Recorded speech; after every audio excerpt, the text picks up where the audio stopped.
Hello again, everybody.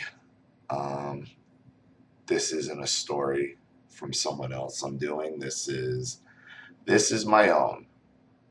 And first of all, it is 6:12 p.m. Eastern Standard Time.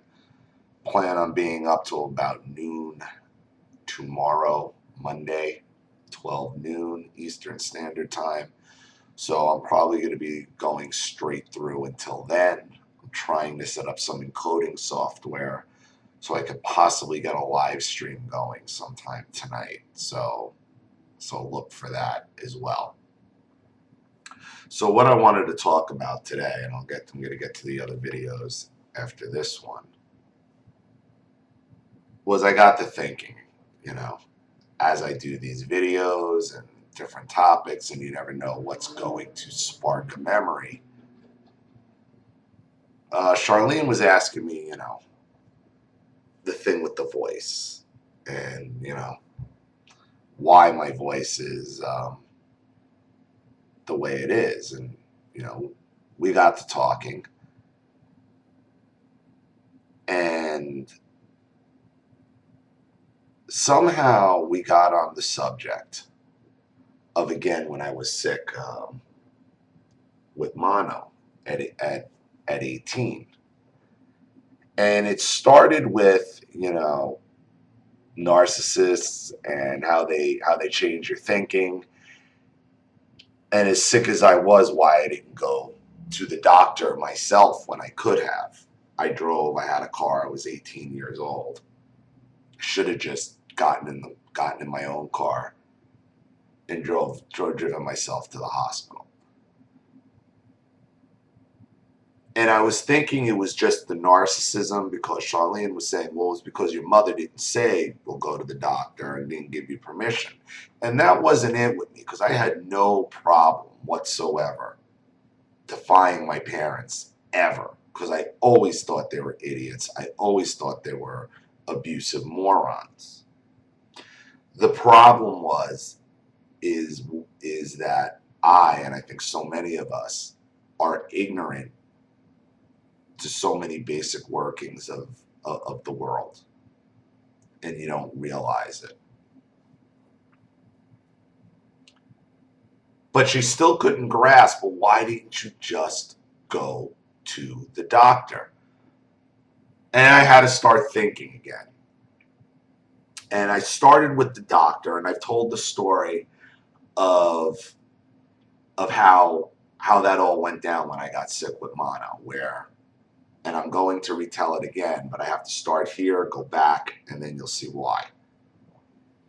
So it started with the doctor's office, with her threatening me, well, with me being sick for days, and for like 2 days, I'm like, there's a major problem here, and me being threatened, shut the fuck up. And then I was like, and then I thought, but why? And I said to Charlene,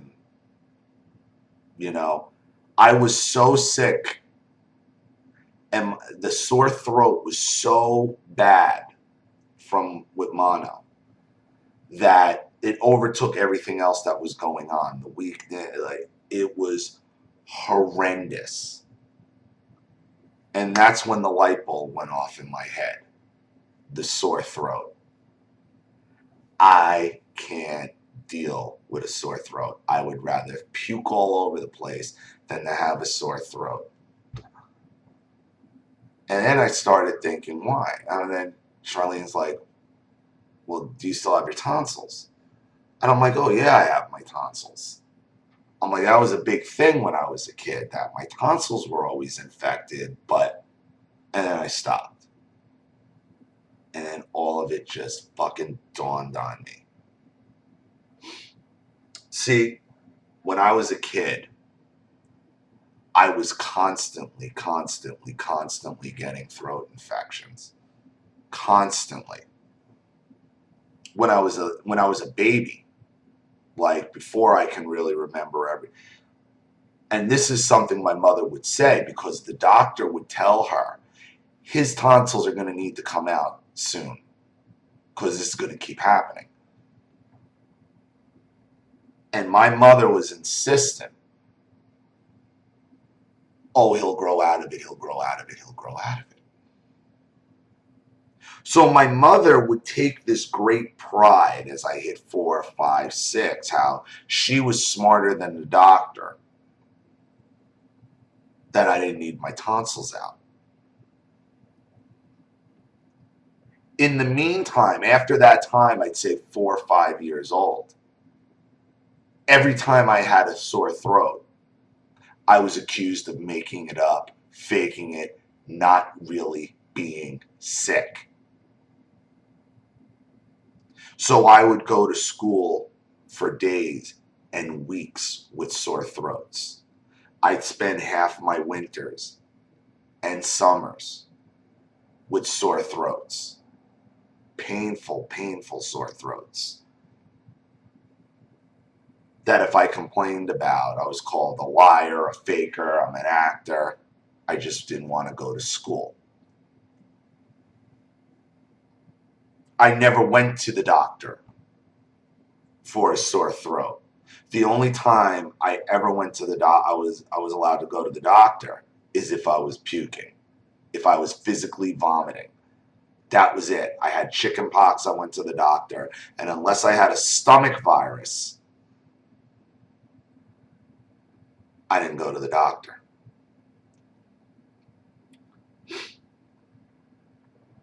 So fast forward back to the mono. Started with a sore throat, which intensified.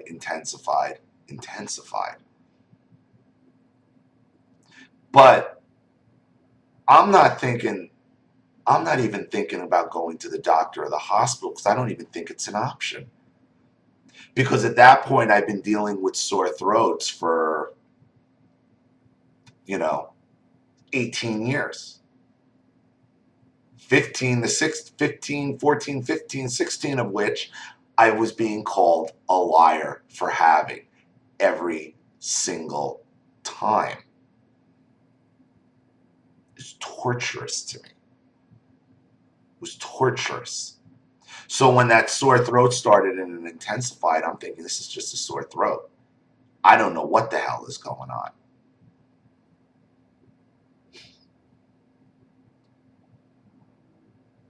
This was January 1991. The night before I went to the doctor. Then went to the doctor on Monday morning. The night before was Super Bowl Sunday, Giants Buffalo, that game. I remember it specifically. And that night, my throat had gotten so bad, and the mucus from it, I thought I was going to die. I couldn't physically breathe.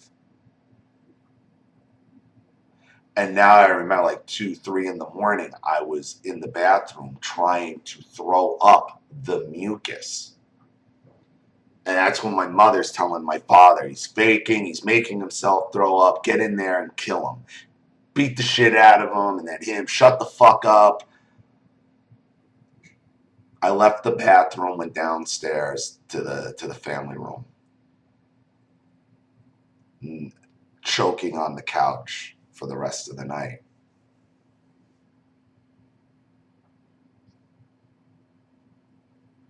I guess about 7, 8 that morning, my mother comes in, and I'm woken up to her. Shh, get up. You're going to the doctor. And when I find out you're faking, I'm going to kill you.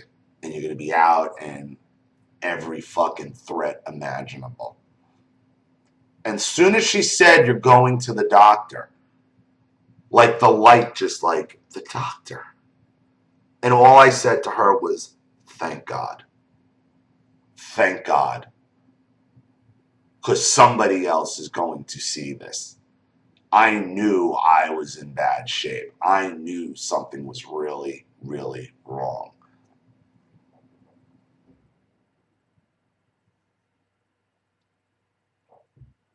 I'm going to tell the story again. Go to the doctor, Dr. Gennaro. I'm 18 years old.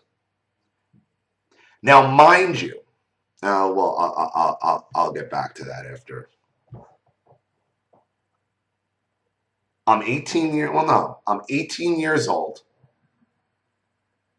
I am working at ShopRite. I have my own health insurance. I've had my own health insurance since I was 15,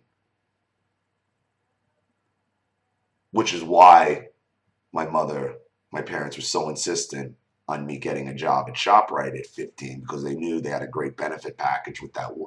And they got me off my father's benefits to save the money. So this wasn't even costing them anything.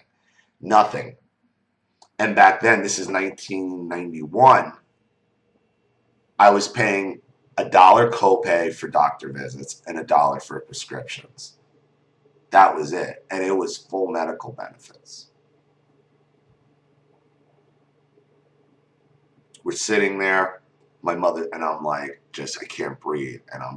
And she's like, stop it, stop it, stop, I'm gonna fucking kill you. I'm gonna fucking kill you if you don't knock it off.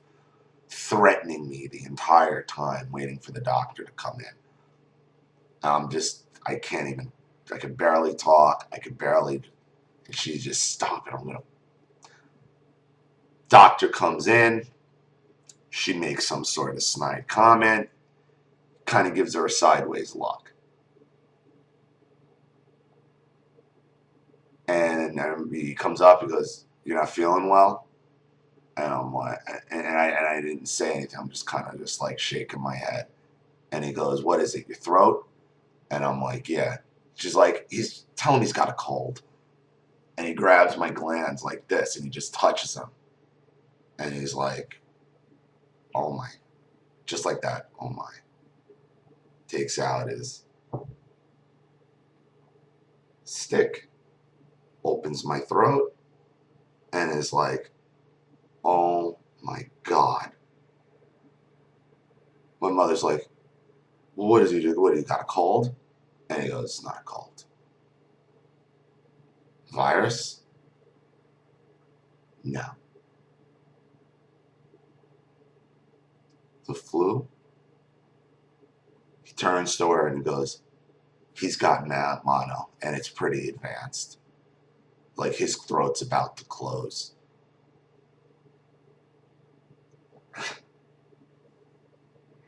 Right there, she's like, here comes the fake cry. Oh my God. No tears. And then starting to justify herself. You don't understand. And he doesn't know what he's talking about. He's always saying you don't feel good and that. And I'm like, I don't feel good. I'm like, this has been a problem since I was a child because I still have my tonsils. My doctor's like, well, your tonsils, he's like, the tonsils are completely inflamed. He's like, but this is mono. And at that point, it's like, I'm like, I'm going to be sick. I'm going to be sick. They got me, and my throat was so restricted as the mucus, because there was nothing in my stomach I couldn't eat. This is all just mucus and acid, and it can't come up because it's getting stuck in my throat to the point where the nurse is pulling the mucus out of my throat. And I get back to the doctor, and I go back. She takes me back to the office. And I could tell the doctor was like, what is fucking wrong with you? What is wrong with you? He was going to call the ambulance and tap me, and she's like, no, no, no. I'll take him. He's like, he's going to need blood testing. He's going to need blood testing. That's either going to be, that needs to be done at the hospital because he's too sick to go to the lab. She's like, I'll take him to the hospital. What does she do instead? And he prescribed these steroids for when I got out, and he wanted me on some kind of IV for a high dose of steroids to knock out the infection so I can breathe. What does my mother do after saying she's going to take me to the hospital? Well, because they're such hypochondriacs, they knew exactly where the lab was. My mother just took me to the lab in Teterboro, had blood drawn from me saying it was under Dr. Gennaro's orders, had the prescription filled and took me home. The entire time telling me this is all really my fault because of the way I act, and I'm such a liar, and I'm such a faker, and I'm such a this, and I was out with my girlfriend. So this is all my fault. Got into a fight with guys in Rutherford. So this is all my fault.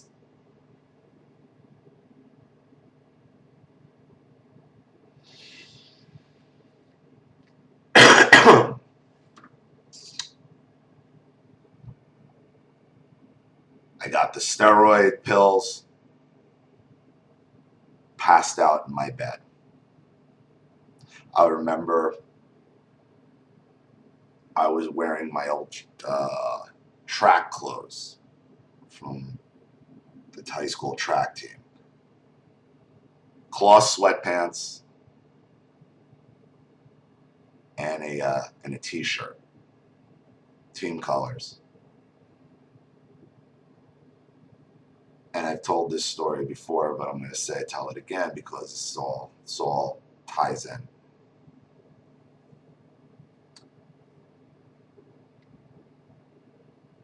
Started taking the steroid pill,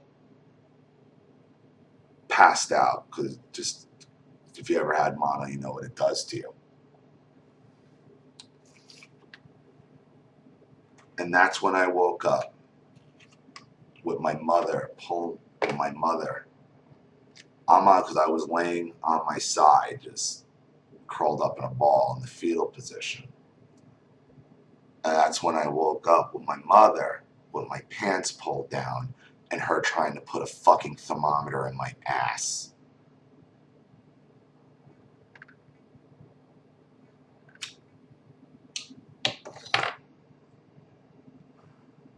At 18 years old. And I've talked about that many times, about my mother with that fucking rectal thermometer under the guise, well, you can't hold the thermometer under your tongue. What the...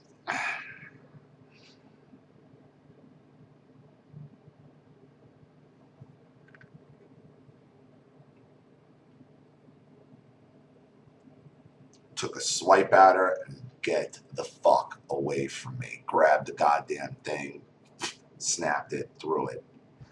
She didn't say, out, out, get the fuck out.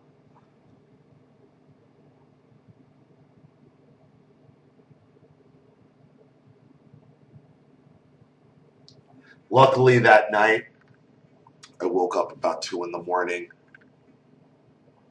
The pills worked. Fever broke hard. Woke up completely drenched. Sat up. My throat still hurt a lot, but nowhere near where it did, so I could feel myself getting better. And I remember sitting up in bed, like just... And I just was like, thank God. Thank God. Got out of bed, went to the bathroom, came out. My father's like, you all right, buddy? Yeah. Out of school for a month of my senior year.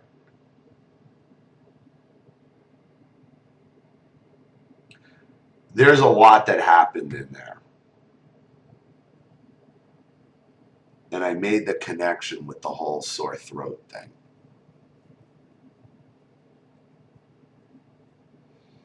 After that, well, I didn't get sick again for about 2 years. That's how strong the steroids were they put me on. It kept me well for 2 years. I mean, it took me probably until June, July, the summer after I graduated, to really start feeling right, to start feeling like myself. Even when I went back to school, there was a lot of, it was the weirdest thing I ever went. It was tough, man. It was tough.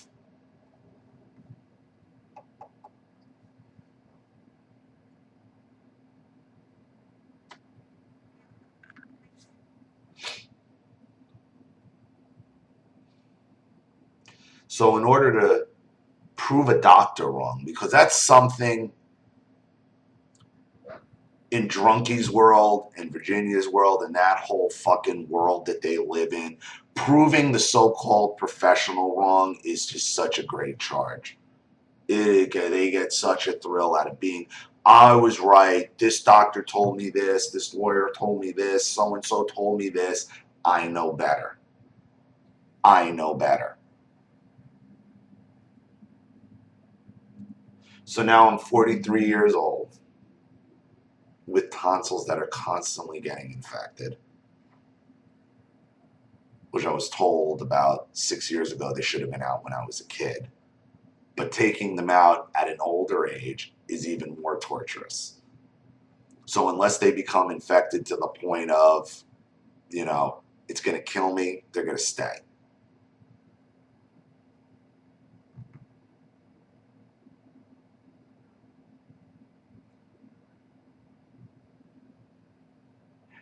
It was the constant being told I was faking, being sent to school for weeks on end, having to act like I wasn't sick when I couldn't even swallow half the time. That's why my voice sounds the way it does. That's why my voice cuts out. Trust me, I know the smoking doesn't help. But when I say I usually get 3 to 4 throat infections a year, I get 3 to 4 throat infections a year. After that, after I realized you could take antibiotics to kill a throat infection, the second I feel a scratch, I'm getting antibiotics. I've been that way ever since that happened to me. Once I realized, you can go to the doctor for a sore throat, and it's gone. It's always gone the next day. That shit that antibiotics don't help sore throats and that's bullshit. A sore throat is an infection. An infection can be killed with penicillin every single time. Every single time. So anybody who says, don't go to the doctor for a cold or a sore throat, there's nothing they can do for you, that's bullshit. Bullshit. Whether it's amoxicillin, Bioxin, whatever it is, there's a million different types of penicillins out there that'll kill the throat infection that you don't have to suffer. I will not suffer with a throat infection. I refuse. I refuse because it was that torturous to me. And that was like one of the few times, that was the closest I ever felt like I'm going to die. Like not in a car accident or anything like I was doing. Like I could fucking die here right on my couch or in my bed. I could die. And nobody's going to fucking care.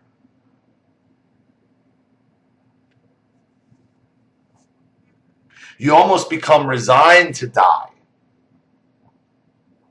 Just to prove you were right. You see, I'd have to die to prove myself right.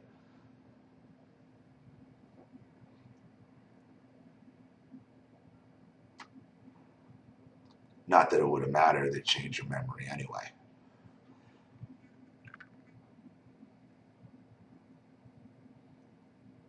So what was Drunkie really protecting there?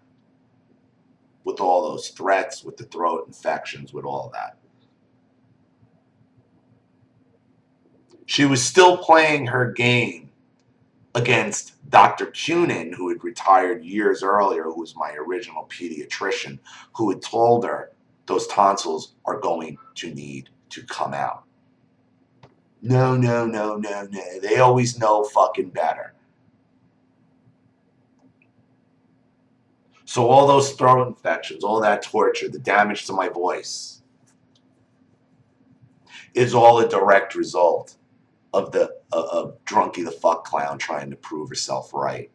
The narcissist trying to prove herself right. The threats in the doctor's office were to protect the fact that she was a fuck up as a mother. Now, would I still have gotten mono with or without my tonsils? Hell yeah, I would have. Hell yeah, I would have. I know how I got mono. I was working like 25 hours a week. I was in my senior year of high school. I was out with my girlfriends all the time. I was a fucking typical high school kid. Could have been nipped in the bud 3 days earlier. Without the tonsils, without the torture, without my fucking throat nearly closing. Without the threats.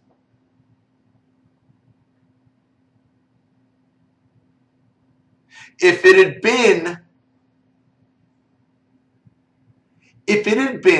happened 2 months earlier, when my parents left me, and I was fine with them leaving me, but if it had happened 2 months earlier, when my parents left me alone to go on vacation for a week to the Caribbean or wherever the fuck they went, I don't remember exactly where they went, and I was alone, if it happened then, I might have died, because I never would have went to the doctor on my own. I don't know what the fuck would have happened. Maybe I would have called my aunt or something, and maybe they would have done, because they were nurses. Maybe. I doubt it, though. I doubt it.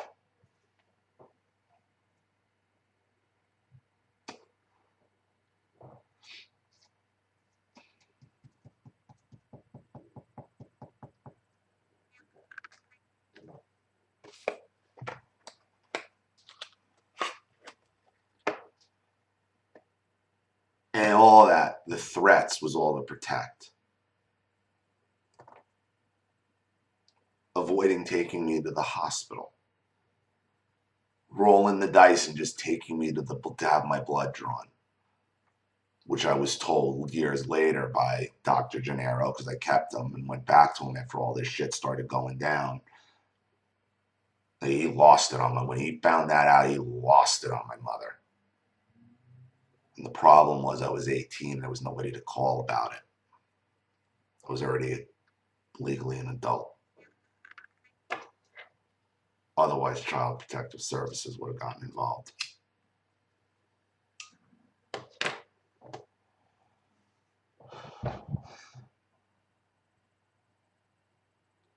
To do all that, to cover the blame, and then to come into my room and try to to pull my goddamn sweatpants down in my sleep and attempt to insert something into my ass.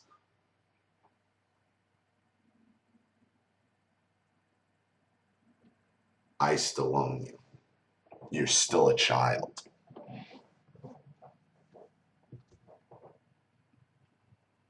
No. No.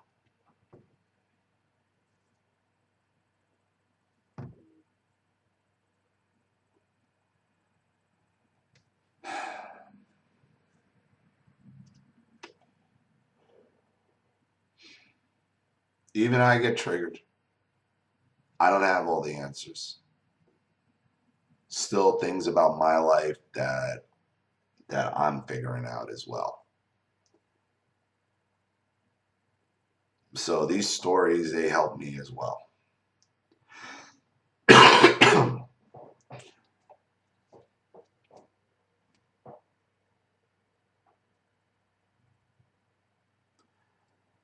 The bottom line is,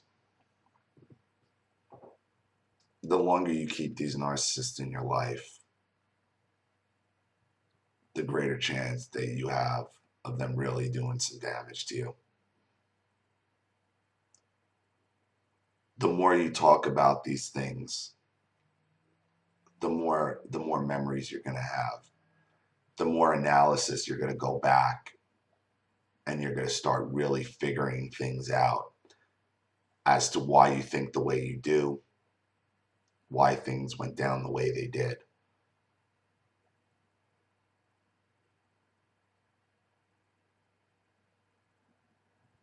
And all this started with people just asking me about my voice.